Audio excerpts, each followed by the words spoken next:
வணக்கம் மக்களே, நீங்கள் பார்க்குறது இம்ரான் ஷார் குக்கிங் சேனல். நான் உங்கள் இம்ரான். இன்றைக்கி சூப்பரான 1 kg சிக்கன் பிரியாணி செய்ய போகிறோம். 1 kg சிக்கன் 1 kg ரைஸ் வச்சு வேறு லெவலில் கொஞ்சம் மசாலா எக்ஸ்ட்ரா ஒரு மசாலா சேர்த்து மேரான ஒரு மசாலா சேர்த்து செய்ய போகிறோம். இன்றைக்கி அது வேறு லெவல் செஞ்சு சூப்பராக சாப்பிட போகிறோம். வாங்க ஈஸியாகவும் சூப்பராக எப்படி செஞ்சு பார்க்கலாம். சமைக்க ஆரம்பிக்கலாம். 1 கிலோ அரிசிக்கு 200 ml ஆயில் சேர்க்கணும். நம்ம 150 ml ஆயில், 50 ml நெய் கடைசியாக சேர்த்துக்கலாம். சரிங்களா? 150 ml ஆயில் நல்லா சூடாகட்டும். 3 பிரிஞ்சி இலை, பெரிய ஏலக்காய் 1, சின்ன ஏலக்காய் 3, ஒரு ஸ்டாரு, ஒரு சோம்பு, ஒரு டீஸ்பூன் சோம்பு, பட்டை 3 சேர்த்துக்கலாம். கூடவே 5 பீஸ் லவங்கம் சேர்த்துக்கலாம். 400 கிராம் வெங்காயம் சேர்த்துக்கலாம். கூடவே தேவையான உப்பு. இதை ஒரு வாட்டி நல்லா மிக்ஸ் பண்ணி விட்டுடலாம்.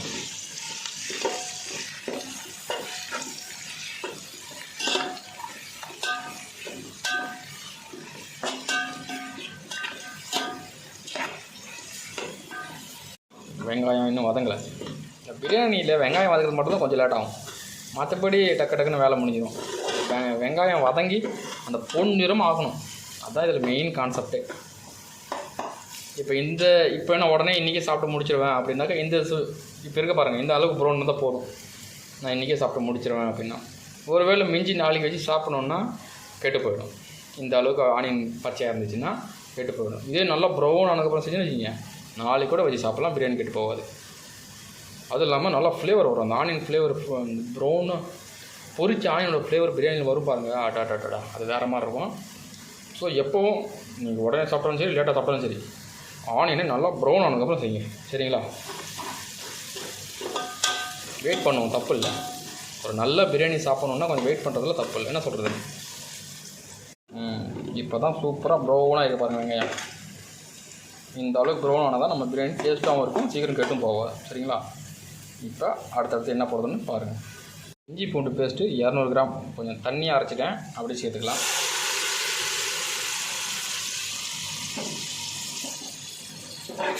ஒரு நிமிஷம் நல்லா மிக்ஸ் பண்ணிக்கலாம்.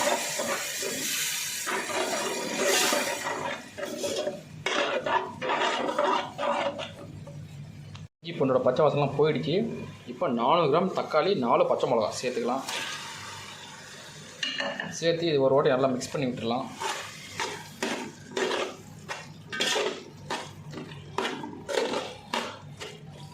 கூடவே 200 ml தயிர் சேர்த்துக்கலாம்.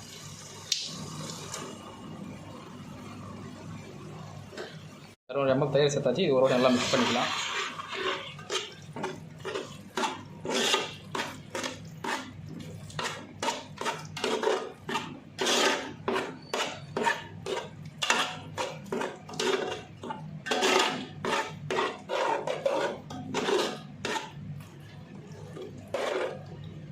சரி, நல்லா மிக்ஸ் பண்ணியாச்சு. இது கூடவே மிளகாய்த்தூள் 20 கிராம் மிளகாய்த்தூள் சேர்த்துக்கலாம். சரிங்களா? கிராம்லன்னா 20 கிராமு. இந்த மாதிரி சின்ன ஸ்பூன் இருந்ததுன்னா 3 ஸ்பூன் போட்டுங்க. சரிங்களா?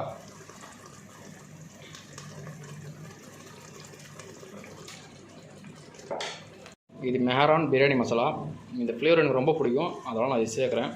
இது வந்து நம்ம ஊரில் ஃப்ளிப்கார்ட்டில் அமேசான்லாம் கிடைக்குது. ட்ரை பண்ணி பாருங்கள். இதில் 2 பாக்கெட் வரும். 1 கிலோவுக்கு ஒரு 10 கிராம் போட்டால் போதும். இதில் 2 பாக்கெட் வரும். ரெண்டுமே ஒரே மசாலா தான், தனித்தனி இல்லை, ரெண்டுமே ஒரே மசாலா தான். சரிங்களா? இது வந்து ஒரு 10 கிராம் போட்டுக்கலாம். நல்லா ஃப்ளேவர் நல்லாயிருக்கும். 10 கிராம் பிரியாணி மசாலா. இது வந்து நல்ல ஒரு ஃப்ளேவர் இருக்கும். நான் சவுதியில் வந்து தான் பிரியாணி செய்ய ஆரம்பித்தேன். இது செய்ய ஆரம்பிக்கும் போது வெறும் மிளகாய்த்தூள் இந்த பிரியாணி மசாலா போட்டு தான் செய்ய ஆரம்பித்தேன். இந்த ஃப்ளேவர் வந்து பிரியாணி சாப்பிட்டுட்டே இருக்க தோணும் உங்களுக்கு. அந்த அளவு ஒரு ஃப்ளேவர் நல்லாயிருக்கும். இந்த பிரியாணி சாப்பிட்டோன்னே ஐயோ இது மாதிரி சாப்பிட முடியல, அப்படியே தகட்டுதுன்னு சொல்லுவாங்கள்ல, அந்த மாதிரிலாம் இருக்காது. இந்த மசாலா போட்டு செஞ்சிங்கன்னா வேறு லெவலில் இருக்கும். நான் அதிகமாக பிரியாணி செய்யும்போதெல்லாம் இந்த மசாலாவை சேர்த்து தான் செய்கிறேன். நீங்களும் ட்ரை பண்ணுங்கள். சரிங்களா? மசாலா வேறு லெவலில் ஃப்ளேவர், இப்போயே வாசனை வேறு மாதிரி இருக்குது. ஒரு 5 நிமிஷம் மசாலா நல்லா கொதிக்கட்டும். கூடவே ஒரு கைப்பிடியில் கொத்தமல்லி புதினா சேர்த்து கட் பண்ணி வச்சுருக்கேன். மிக்ஸ் பண்ணிக்கலாம். கொத்தமல்லி சேர்த்து ஒரு வாட்டி மிக்ஸ் பண்ணி விட்டுலாம். கொத்தமல்லி புதினாவை சேர்த்து, கொத்தமல்லி புதினா இப்போ தான் ஏன் போடுறீங்கன்னு கேட்காதீங்க. எப்போ வேணால் போடலாம். சரிங்களா? இந்த ஃப்ளேவர் வந்து பிரியாணியில் நமக்கு முழுசாக கிடைச்சிடும், அது எப்போ போட்டாலும். சரிங்களா? இப்போ போட்டாலும் சரி, இல்லை தம் விடும்போது கடைசியில் போட்டாலும் சரி, இல்லை ஃபஸ்ட்டில் வெங்காயத்தோட போட்டாலும் சரி, ஒரே தான். அதோடய வாசம் ஒன்றும் மாற போகிறதில்ல. சரிங்களா? ஸோ நல்லா கொதிக்குது பாருங்கள். இப்போ சிக்கனை சேர்த்துக்கலாம். 1 கிலோ சிக்கனை நல்லா கழுவி வாஷ் பண்ணி வெட்டி வச்சுருக்கேன், சேர்த்துக்கலாம்.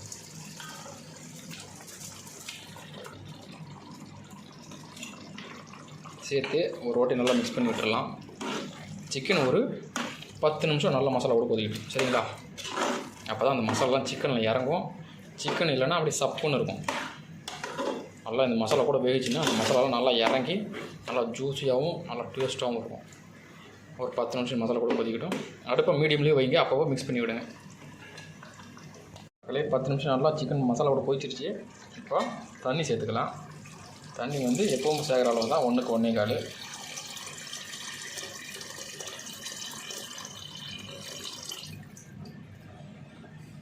தண்ணி சேர்த்து ஃப்ளேம் ஹை பண்ணி வச்சுக்கிங்க.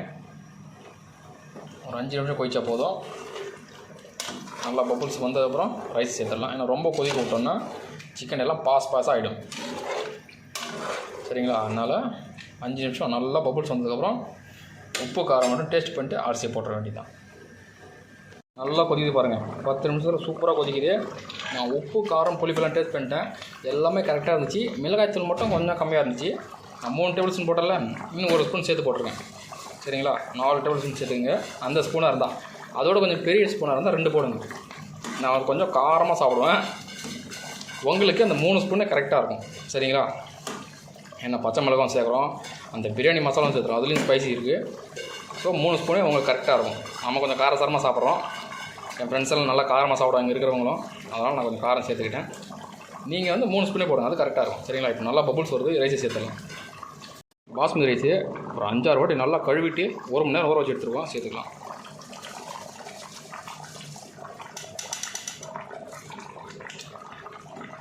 சேர்த்து பொறுமையாக இது மிக்ஸ் பண்ணி விட்டுடலாம். நான் ரைஸ் உடஞ்சிடும், பாஸ்மதி ரைஸு. அது பொறுமையாக மிக்ஸ் பண்ணி விடுவோம். தண்ணி அளவு கரெக்டாக இருக்குது பாருங்கள். எப்படி தான் இருக்கணும் தண்ணி அளவு, ரொம்ப அதிகமாக இருக்கக்கூடாது, ரொம்ப கம்மியாகவும் இருக்கக்கூடாது. அப்போ தான் பாஸ்மதி ரைஸ் வந்து நல்லா ஃப்ரீயாக வெந்து வரும். நல்லா பபுள்ஸ் வருது பாருங்கள். இப்போ தம் விட்டுடலாம். ஒரு வாட்டி பொறுமையாக மிக்ஸ் பண்ணி விட்டுடலாம். ஹை ஃப்ளேம் வச்சதால் டக்குன்னு அடி பிடிச்சாலும் பிடிச்சிக்கும்.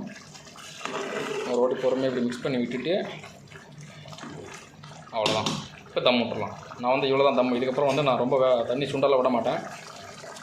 1 நிமிஷம் 2 நிமிஷத்துலேயே நல்லா பபுள்ஸ் வந்தப்புறம் நான் தம் விட்டுருவேன். அப்போ தான் வந்து ரைஸ் நல்லா பூத்து வரும், அடியும் பிடிக்காது. ரைஸ் நல்லா பூ மாதிரி சாஃப்டாக இருக்கும். நான் எடுத்து காட்டுறேன் பாருங்கள். 20 நிமிஷம் அப்புறம் ஓப்பன் பண்ணி காட்டுறேன் பாருங்கள்.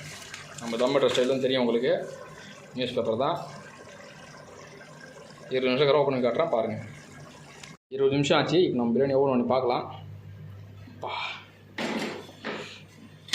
தம்மு வேறு லெவலில் இருக்குது போல இருக்குது. வேறு லெவலில் வந்துருக்கு நம்ம பிரியாணி. ஃபஸ்ட்டு தண்ணி இருக்கான்னு செக் பண்ணிக்கோங்க. பாருங்கள், அடியில் தெரியுதா? சுத்தமாக தண்ணி இல்லை, இவ்வளோ ட்ரையாக இருக்குது பாருங்கள். அது மாதிரி அடியும் பிடிக்கல. ரைஸ் எடுத்து பார்த்துக்கலாம். அவ்வளோ உதிரியாக இருக்குது பாருங்கள். ஆனால் அதிகமாக இருக்குது, சரியாக தெரியல உங்களுக்கு. நான் பிளேட்டிங் பண்ணி காட்டுறேன் பாருங்கள். இதுக்கு முன்னாடி நெய், நான் சொன்னால 50 கிராம் நெய், இதுக்கு மேலே அப்படியே ஊற்றிக்கிட்டுலாம். வேறு லெவலில் இருக்கும்.